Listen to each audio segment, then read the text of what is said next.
Hey, FGCU fans, John Vittas here as we continue our coaches series, catching up with some of our Eagles coaches here during this unusual time. We're along with Jesse Cormier right now, men's soccer coach. Coach Cormier, how are things going? Looks pretty comfortable there at home. Yeah, it's a little boring. We miss being out on the pitch. We'd be in finals or just ending finals anyway, but no, it hasn't been easy. We've all lost a little piece of ourselves, our identity, being out on the field and building the team and building the ideas for next year. Yeah, how has it gone with staying in touch with players? Obviously, recruiting still goes on from home, but with the players you've had from the past, what's it like staying in touch with them, making sure they're trying to get a little bit of athletic activity in, obviously in a safe manner?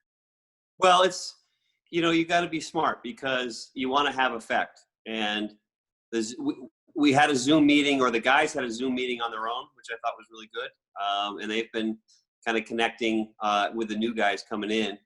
And also, we've tried to kind of steer clear of them. We always do during finals to give them the space to study and think and do what they got to do academically. So we'll be touching base. We get all the grades back this week, and I'll be touching base with each guy, sort of having our end of the season, end of the year meeting as soon as we get all the grades in and we can kind of evaluate, everything. So I'm looking forward to that. After that, we'll be getting into our summer program and going. So you've got 11 players graduating from last year's team, and a lot of really talented soccer players as well. 9-8-2 last year against a really tough schedule, and a lot of players who did accomplish a lot in your program. When you look back at last year's group, what will you remember the most about them? We had some, when we played sort of towards our full potential, we had some pretty good results and performances. To beat UNC Charlotte, I forget where they were 10th. Going to Michigan and knocking Michigan off. They were nationally ranked, an NCAA tournament team so we beat NCAA tournament teams. We had that level and that caliber of ability to play and connect and do our thing.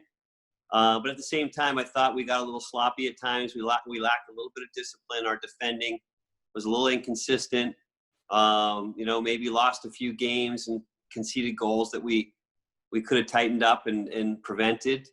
So we look to improve on that for next year. We look to grow from our experiences and know that, on any given day we can play with anybody in the country, and we want to compete for, obviously get back to the ASUN championship game and compete for that, and also get to the NCAA tournament and see if we can make a run. That's always going to be our goal. I think this program has that potential, and it's always something we're going to be shooting for. So as you turn the page now, obviously your spring practice schedule got cut short due to everything that's going on, and probably not going to be a typical summer for you guys either, as you hope to get the season started at the end of August. When you look at the roster, though, and I'm sure there's still a couple of moving pieces as you get things finalized for next year, what do you want the guys to focus on, and how do you get them to improve during all of this? Well, I think, a lot of it is sort of an internal discipline and drive. From my understanding, guys are doing a lot of individual work, and, they're following the plan. They're following what Coach Eric, the strength coach, has got them doing. And as things get better and sort of clarify throughout the summer, maybe they'll be able to get into small groups or into some type of training format with others. It all depends on, what kind of clearance we get over the coming months. But, it really kind of all culminates in who the individual pieces are.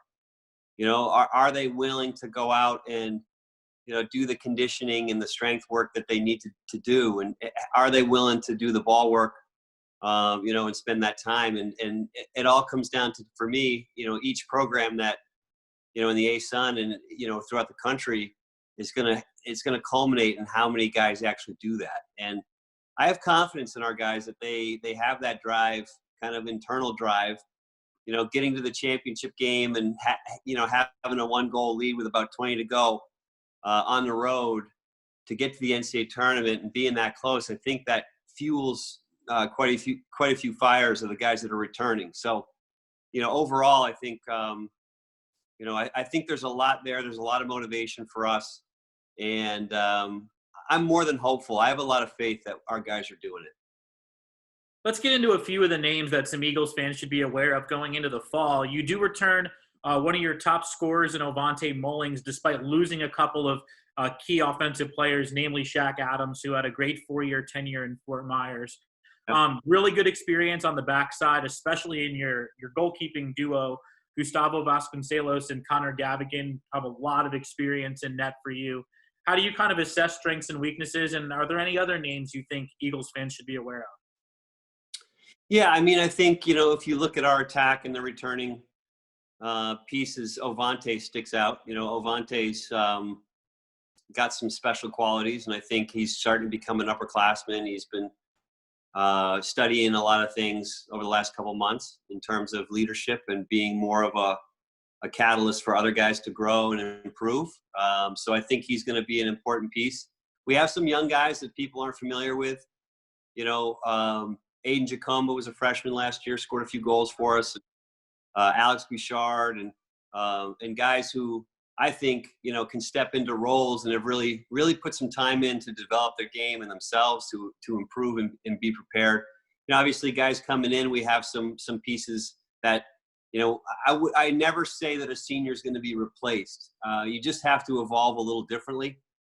We have some strengths, I think, in the outside back position. Titouan Lemenec is a phenomenal player at the right back position. He also is becoming a really good leader for us. He was until the spring, ended. I always feel like Max Edwards, to me, has the talent to be a pretty special player for us. He's going to get a little bit better with the discipline piece and, help us a little bit more as a leader. But we have a lot of guys that I think have been through quite a bit, and if you look in goal, Connor, Gustavo, those guys have a lot of experience. So we have some pieces, I think, to add to who we have coming in, and I think as a coaching staff, I would use the word excited to see how we can kind of get the group together and gel and come together in August. FGCU soccer coach Jesse Cormier, thank you so much for joining us here. Enjoy some time at home, and we really look forward to seeing your guys on the field come the fall. Yeah, we do too. You take care of yourselves, guys.